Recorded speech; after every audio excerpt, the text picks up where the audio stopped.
everybody, welcome to That Going In Life.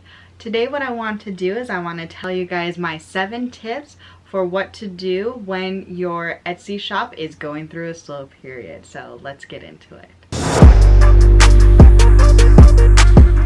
Just as a little bit of a background, I've been running my Etsy shop and separate website for 2 years, and it has been my full-time job for about 1 year. So definitely in those periods I have experienced some slow times for a variety of reasons. So my first tip is to make sure that your mindset is right. I know it's hard and I know it seems like it goes against what feels right, but try not to worry about slow seasons, because from my experience, slow seasons are just natural, you know? So there's going to be busy seasons and not busy seasons, and that's just what happens in a lot of industries. As you guys probably know, I'm a big Disney fan, and so if you think about it, there are busier times to go to Disneyland and not quite as busy times, and that's natural, right? So taking that business model, it's also going to happen to you. So don't worry about it, okay? And what I would try to challenge you to do is, instead being freaking out like, oh my gosh, my dream's over, like no one's ever going to like my stuff ever again, like try to get that out of your head and really look at this slow period as an opportunity, because you're going to get busy again.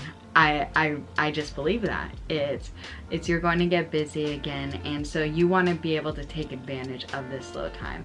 So really look at the slow time as something positive, as an opportunity that you have. Okay, so the second tip is rest and rejuvenate, because a lot of times as small business owners, as Etsy owners, when things are getting hot, we put everything into it. So make sure that during these slow times you take some time to take care of yourself. Take care of yourself physically, take care of yourself mentally, take care of yourself emotionally, and really make sure you get the rest, because if you are always on it, and you don't take time to rest and relax, then there's going to be consequences. There's consequences to everything, and you want to make sure that you are finding some, I don't want to use the word balance because that's hard, you know, but you want to just take the opportunity to rest and take care of yourself when you can.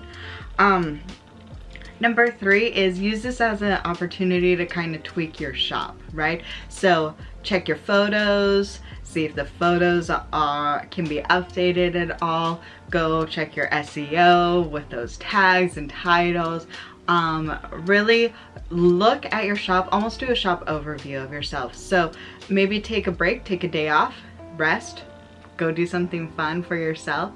And then when you come back with a fresh mind, take a look at your shop and try to look at it from a newcomer's perspective.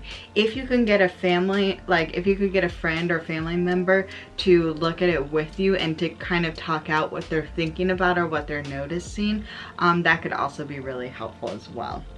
Okay, number 4 is be creative. If you are running an Etsy shop, or if you are running any sort of creative small business, it can be a little bit hard to be creative on demand. So take the time, if it's slow, to really remember what you enjoy doing about this, about why you started, you know, why did you start this?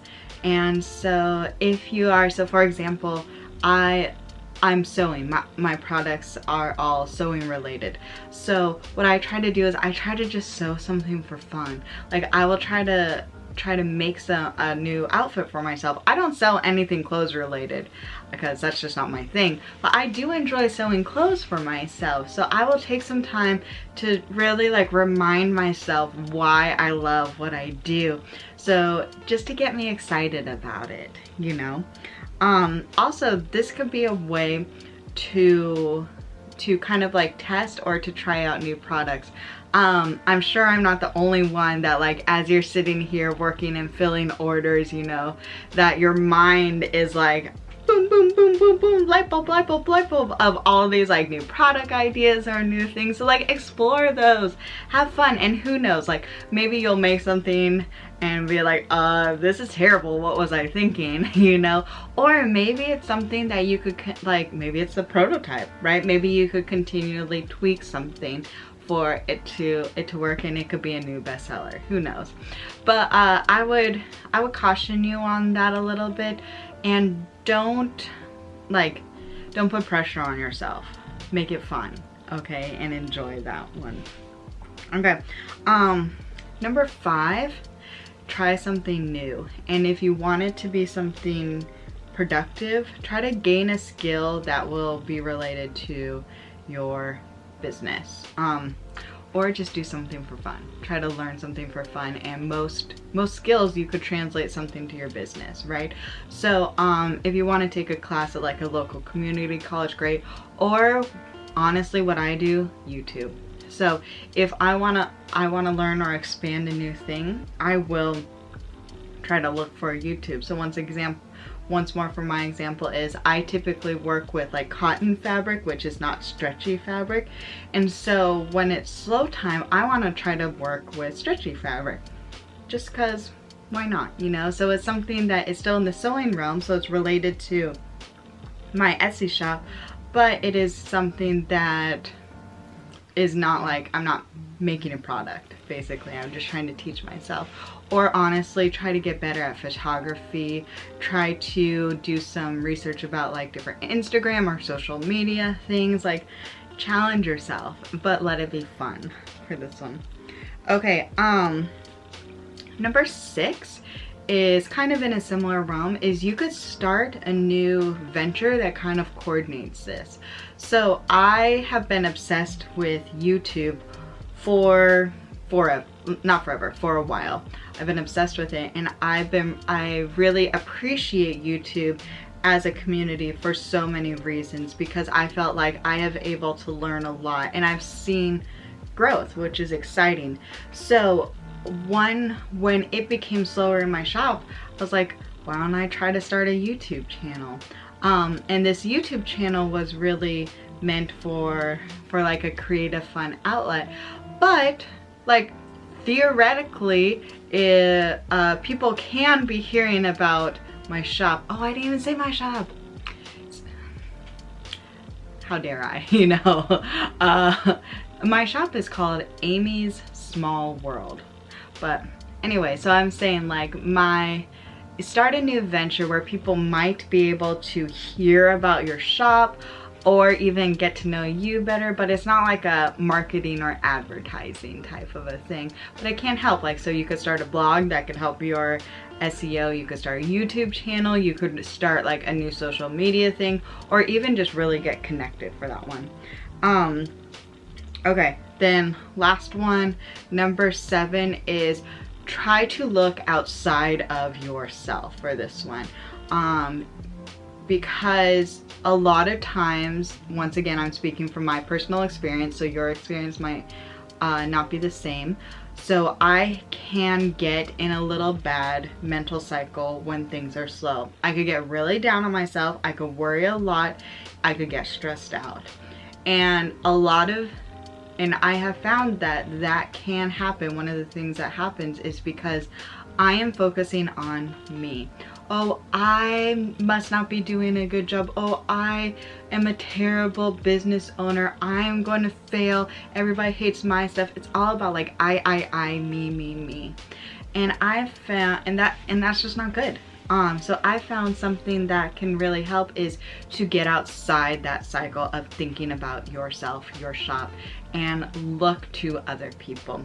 And specifically, don't look necessarily for them to help you, but you can, but like, try to really focus on how you can help others. And if you can give back, then that would be great. So even if it's even if it's as simple as connecting with other people on Instagram, like just start commenting, start leaving like positive things and encouragement. That could be, you don't know what that could do to them, right? And you can maybe start building some sort of friendship with them. Or you could start looking at someone who has less experience than you and trying to help. So I'm sure lots of people, if you are starting an Etsy thing, that's a great thing, right? So maybe someone wants to start their own Etsy shop.